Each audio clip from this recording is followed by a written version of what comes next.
സയ്യിദുനാ സൽമാനുൽ ഫാരിസി റളിയല്ലാഹു അൻഹു, പേർഷ്യക്കാരനായ സൽമാൻ റളിയല്ലാഹു അൻഹു ഇസ്ലാമിലേക്ക് വരാനുണ്ടായ ഒരു കാരണം, സൽമാൻ അൽ ഫാരിസി വെളുത്ത വർഗ്ഗക്കാരനായ അടിമയും ബിലാൽ റളിയല്ലാഹു അൻഹു കറുത്ത വർഗ്ഗക്കാരനായ അടിമയുമാണ്. രണ്ട് അടിമകളാണ് ഇസ്ലാമിൽ വിപ്ലവം തീർത്തത്. ഒന്ന് കറുത്ത വർഗ്ഗക്കാരനായ ഒരു അടിമ സയ്യിദുനാ ബിലാൽ റളിയല്ലാഹു അൻഹു, നമ്മളെ നേതാവ് ബിലാൽ റളിയല്ലാഹു അൻഹു. രണ്ടാമത്തേത് വെളുത്ത വർഗ്ഗക്കാരനായ ഒരു അടിമ സയ്യിദുനാ സൽമാനുൽ ഫാരിസി റളിയല്ലാഹു അൻഹു. ഒരിക്കൽ പൂർവകാല വേദങ്ങളിൽ നിന്ന് സൽമാനുൽ ഫാരിസി അവസാന പ്രവാചകൻ സ്വതക്ക ഭക്ഷിക്കുകയില്ല എന്ന് മനസ്സിലാക്കിയിരുന്നു. അങ്ങനെ ഒരിക്കൽ നബി തങ്ങൾക്ക് പരീക്ഷണാർത്ഥം, ഇസ്ലാമിലേക്ക് വരുന്നതിൻ്റെ മുമ്പ് പരീക്ഷണാർത്ഥം അല്പം ഈത്തപ്പഴമെടുത്ത് കൊണ്ടേ കൊടുത്തിട്ട് പറഞ്ഞു, മുഹമ്മദേ ഇത് നിനക്ക് സ്വതക്കയാണ് എന്ന് പറഞ്ഞു സല്ലല്ലാഹു അലൈഹി വസല്ലം. അപ്പോൾ പറഞ്ഞു, നഹ്നു മഅശറൽ അംബിയാ ലാ നഅകുലു സ്വതക്ക, ഞങ്ങൾ അമ്പിയാക്കൾ സ്വതക്ക ഭക്ഷിക്കുകയില്ല എന്ന് പറഞ്ഞു. മുത്തുനബി സല്ലല്ലാഹു അലൈഹി വസല്ലം സ്വതക്ക കഴിക്കാറില്ല. അതേ സമയത്ത് ഹദിയ ഓര് കൊടുത്താലും വാങ്ങും. അപ്പം മാതാപിതാക്കൾക്ക് ഹദിയ നൽകണം എന്നതാണ് ആറാമത്തെ കാര്യം. മാതാപിതാക്കൾക്ക് ഹദിയ കൊടുക്കണം, ഗുരുനാഥന്മാർക്കും കൊടുക്കണം. ഇൻഷാ അല്ലാഹ് നാളെ നമുക്ക് നല്ലൊരു പരിപാടി ഉണ്ട് എന്ന് അറിഞ്ഞു സന്തോഷമുണ്ട്. ഹദിയ കൊടുക്കണം. ഹദിയ വളരെ പ്രധാനപ്പെട്ടതാണ്. ഗൾഫിലൊക്കെ പോയി വരുമ്പോൾ ഒന്ന് പോയി കാണണം, എന്തെങ്കിലുമൊക്കെ കൊടുക്കണം. ആവശ്യമില്ലെങ്കിലും കൊടുക്കണം എന്നാണ്. ആവശ്യമുണ്ടെങ്കിൽ മാത്രം കൊടുക്കണേനല്ല ഹദിയ എന്ന് പറയാം. ആവശ്യമില്ലെങ്കിലും കൊടുക്കാം, ആർക്കും വാങ്ങാം, ആർക്കും സ്വീകരിക്കാം. മുത്തുനബിയുടെ വരുമാനം ഹദിയാണ് സല്ലല്ലാഹു അലൈഹി വസല്ലം. നബി സല്ലല്ലാഹു അലൈഹി വസല്ലം തങ്ങളുടെ ജീവിത വരുമാനം എന്തായിരുന്നു എന്നതിൽ നേരിയൊരു അഭിപ്രായ വ്യത്യാസമുണ്ട്. ഭൂരിഭാഗം ആളുകളും പറഞ്ഞിട്ടുള്ളത് ഹദിയയായിരുന്നു നബി സല്ലല്ലാഹു അലൈഹി വസല്ലമയുടെ വരുമാനം എന്നാണ്. അപ്പോൾ അതുകൊണ്ട് ആറാമത്തെ കാര്യം മാതാപിതാക്കൾക്ക് ഹദിയ കൊടുക്കലാണ്. ഏഴാമത്തെ കാര്യം, അല്പം ദൂരത്താണ് താമസമെങ്കിൽ ഇടയ്ക്കിടെ സന്ദർശിക്കണം. രണ്ട് പേരയിലാണ്, തറവാട്ടിൽ നിന്ന് വേറെ പോയി ഒരു പേരയിലാണ്. എല്ലാ ദിവസവും 2 നേരം പോകാൻ പറ്റുമെങ്കിൽ അങ്ങനെ ചെയ്യണം. ഒന്നരാടെ ഏതായാലും പോകണം. ആഴ്ചയിൽ ഒരു ദിവസം നിർബന്ധമായും വിളിക്കണം. ഗൾഫിലാണെങ്കിൽ ശരിക്കും ഒന്നരാടാണ് വിളിക്കേണ്ടത്. ഇല്ലെങ്കിൽ ആഴ്ചയിൽ ഒരു ദിവസം എന്തായാലും ഉമ്മാക്കും അപ്പാക്കും വിളിക്കണം. ഇടയ്ക്കിടയ്ക്ക് പോയി കാണണം. രാവിലെയും വൈകുന്നേരം കാണാൻ പറ്റുമെങ്കിൽ അങ്ങനെ ചെയ്യണം. നമ്മളെ ബഹുമാനപ്പെട്ട ദാവൂദുൽ ഹക്കീം, ലുക്മാനുൽ ഹക്കീം റളിയല്ലാഹു അൻഹുവിൻ്റെ താരീഖിൽ പറയുന്നുണ്ട്, സയ്യിദുനാ ലുക്മാനുൽ ഹക്കീം റളിയല്ലാഹു അൻഹുവിന് പ്രായമായൊരു ഉമ്മ ഉണ്ടായിരുന്നു എന്നാണ്. എന്നും രാവിലെ ജോലിക്ക് പോകുമ്പോൾ ലുക്മാൻ ഉമ്മാനോട് പറയും, ഉമ്മ, ലുക്മാൻ പണിക്ക് പോവുകയാണ്, വൈകുന്നേരം വരുമ്പോൾ ഉമ്മാക്ക് എന്താ കൊണ്ടുവരേണ്ടതെന്ന് ചോദിക്കും. അതിലുമ്മ എന്തേലും ഒന്ന് പറയും.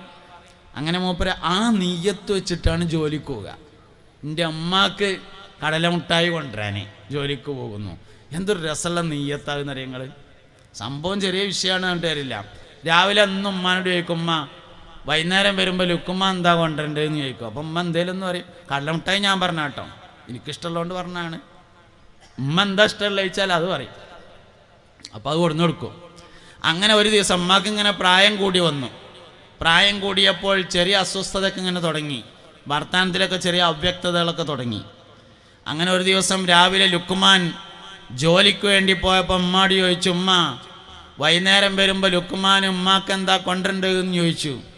അതിൽ പറഞ്ഞു, മോനെ ഇന്ന് വൈകുന്നേരം വരുമ്പോൾ ഉമ്മാൻ്റെ കുട്ടി സ്വർഗത്തുനിന്നൊരു പൊടി മണ്ണ് കൊണ്ടുവരുന്നു പറഞ്ഞു. അപ്പോൾ സയ്യിദുനാ ലുക്മാനുൽ ഹക്കീം റളിയല്ലാഹു അൻഹു തൻ്റെ കാലിൻ്റെ, ഉമ്മാൻ്റെ കാലിൻ്റെ അടിയിൽ നിന്ന് ഒരു പിടി മണ്ണെടുത്ത് കാണ്ടാണ് കൊടുത്തിട്ട് പറഞ്ഞു, തരമ്മ സ്വർഗത്തിലെ ഒരു പിടി മണ്ണ് ഇത് തന്നെയാണ്. ലുക്മാൻ ഇന്ന് പണിക്ക് പോണില്ല, ഇന്ന് ലുക്മാൻ ജോലിക്ക് പോണില്ല. ലുക്മാൻ എന്നും ജോലിക്ക് പോയാലും ഉമ്മാക്ക് എന്തെങ്കിലും കൊണ്ടുവരാനാണ്.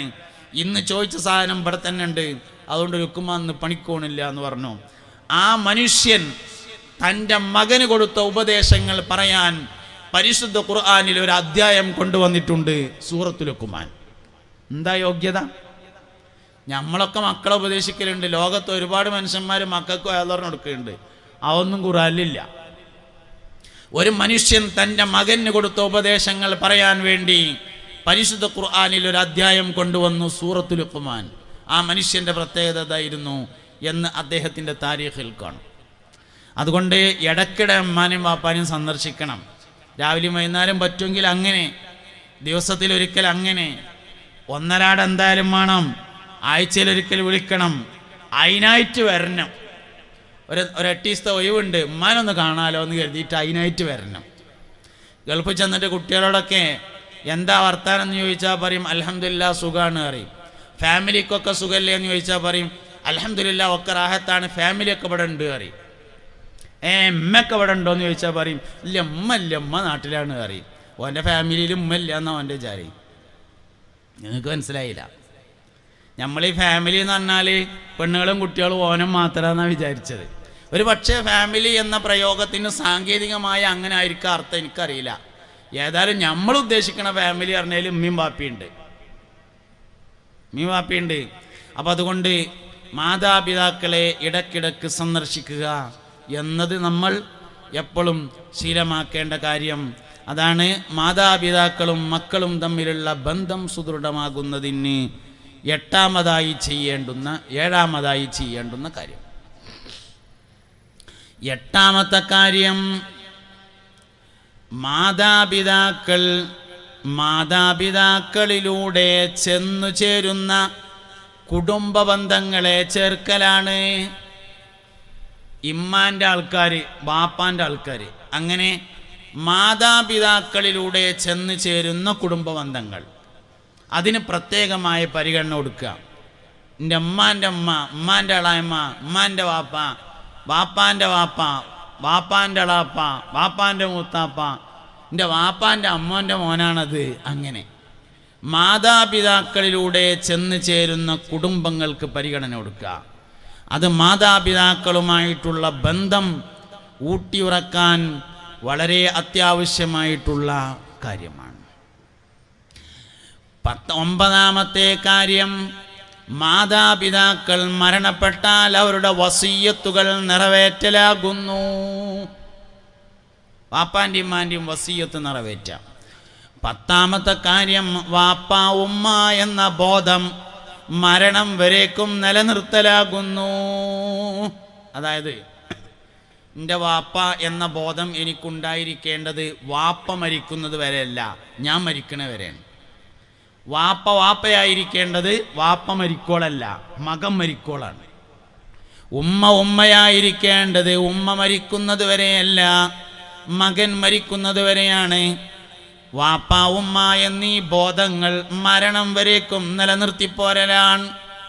ഈ 10 കാര്യങ്ങൾ ജീവിതത്തിൽ സൂക്ഷിച്ചാൽ മാതാപിതാക്കളോടുള്ള ബന്ധം മക്കൾ കുറക്കും. അത് സ്വർഗത്തിലേക്കുള്ള വഴിയാണ്. ഇമ്മാനെയും അല്ലാഹു തആല സ്വർഗവുമായി ബന്ധപ്പെടുത്തിയിട്ടുണ്ട്. വാപ്പാനെയും മുത്തുനബി സല്ലല്ലാഹു അലൈഹി വസല്ലം സ്വർഗവുമായി ബന്ധപ്പെടുത്തിയിട്ടുണ്ട്. അൽ ജന്നത്തു തഹ്ത അഖ്ദാമിൽ ഉമ്മഹാത്ത്, ഉമ്മാനെ സ്വർഗമായിട്ട് ബന്ധപ്പെടുത്തി. അൽ വാലിദു ഔസതു അബ്വാബിൽ ജന്ന, വാപ്പാനെ സ്വർഗവുമായി ബന്ധപ്പെടുത്തി. ഇമ്മാനെയും മുത്തുനബി സ്വർഗവുമായി ബന്ധപ്പെടുത്തി. വാപ്പാനെയും പുണ്യനബി സല്ലല്ലാഹു അലൈഹി വസല്ലം സ്വർഗവുമായി ബന്ധപ്പെടുത്തി. ഇതാണ് വളരെ പ്രധാനപ്പെട്ട ഒരു ബന്ധം. ഇങ്ങൊരു ബന്ധമുണ്ട്, രക്തബന്ധം എന്ന് പറയുന്ന ബന്ധം. ജ്യേഷ്ഠന്മാർ, അഞ്ചന്മാർ, എളാപ്പാർ, മൂത്താപ്പാർ, കാരണന്മാർ, അമ്മമാർ, ഇങ്ങനെയുള്ള രക്തബന്ധം. ജ്യേഷ്ഠനും അനുജനും തമ്മിലും ഉണ്ടാത്തവരുണ്ടെങ്കിൽ നിർബന്ധമായും യൂസുഫ് നബിയുടെ കഥ വായിക്കണം എന്നാണ്. യൂസുഫ് നബി അലൈഹി ഇസ്ലാമിൻ്റെ കഥ ബുക്ക് വാങ്ങാൻ കിട്ടും. ബുക്ക് സ്റ്റാളിൽ പോയിട്ട് ചോദിച്ചാൽ മതി. ഏറിയ 25 റുപ്യ, ഏറിയ 25 റുപ്യ കിട്ടും. യൂസുഫ് നബിയുടെ കഥ ജ്യേഷ്ഠനും അഞ്ചനും ഉണ്ടാത്തവരുണ്ടെങ്കിൽ വായിക്കണം. പെരുന്നാൾക്ക് കൂടിയും പായസം കുടിക്കാൻ പോകാത്തവരുണ്ടെങ്കിൽ വായിക്കണം. കല്യാണം പറഞ്ഞിട്ടുകൂടിയും പോകാൻ തോന്നാത്തവരുണ്ടെങ്കിൽ വായിക്കണം യൂസുഫ് നബിയുടെ കഥ. സയ്യിദുനാ യൂസുഫ് അലൈഹിസ്സലാമിനെ തൻ്റെ ജ്യേഷ്ഠന്മാർ കിണറ്റിൽ കൊണ്ടുപോയിട്ടത് കൊല്ലാൻ തന്നെയായിരുന്നു. വള്ളിമ്മക്കൂടെ കയറിയിട്ട് മിസ്രിൽ പോയിട്ട് രാജാവായിക്കോട്ടെ എന്ന് കരുതിയിട്ട് അവിടെ കൊണ്ടേയിരുത്തിയതല്ല, കൊല്ലട്ടെ തന്നെയാണ്. മരിച്ചു എന്ന് ഉറപ്പുവരുത്താൻ വേണ്ടി കിണറിലേക്ക് ഇട്ടതിന് ശേഷം അവരൊരു പാറക്കല്ല് മേലെയും കൂടി ഇട്ടിട്ടുണ്ടായിരുന്നു. സയ്യിദുനാ ജിബ്രീൽ അലൈഹിസ്സലാം കിണറിലുള്ളത് കൊണ്ട് സയ്യിദുനാ ജിബ്രീൽ അലൈഹിസ്സലാം തടുത്തതാണ്. കച്ചവടം കഴിഞ്ഞ് മടങ്ങുന്ന യാത്രക്കാര് വെള്ളം കോരാൻ വേണ്ടി ബക്കറ്റ് ഇറക്കിയപ്പോൾ യൂസുഫ് നബി അതിലൂടെ കയറി രക്ഷപ്പെട്ടതാണ്. അങ്ങനെ മിസ്റിലെത്തിയതും കാലങ്ങളോളം ജയിലിൽ കിടന്ന് രാജാവായതുമാണ്. ജ്യേഷ്ഠന്മാർ കൊണ്ടുപോയിട്ട് കൊല്ലാൻ തന്നെ ഇരുന്നു. വാപ്പാനെ പറഞ്ഞ് പറ്റിച്ചിട്ട് കൊണ്ടുപോയി. പറ്റിച്ചു എന്ന് മാത്രമല്ല, യൂസുഫ് മരിച്ചു എന്ന് വാപ്പാനെ ബോധ്യപ്പെടുത്താൻ വേണ്ടി ആടിനെ അറുത്ത് അതിൻ്റെ ചോര യൂസുഫിൻ്റെ തുണിയിലും കുപ്പായത്തിലും തേച്ചു. വസ്ത്രം അയച്ചിട്ടാണ് യൂസുഫ് നബിനെ അവർ കിണറ്റിക്കിട്ടത്.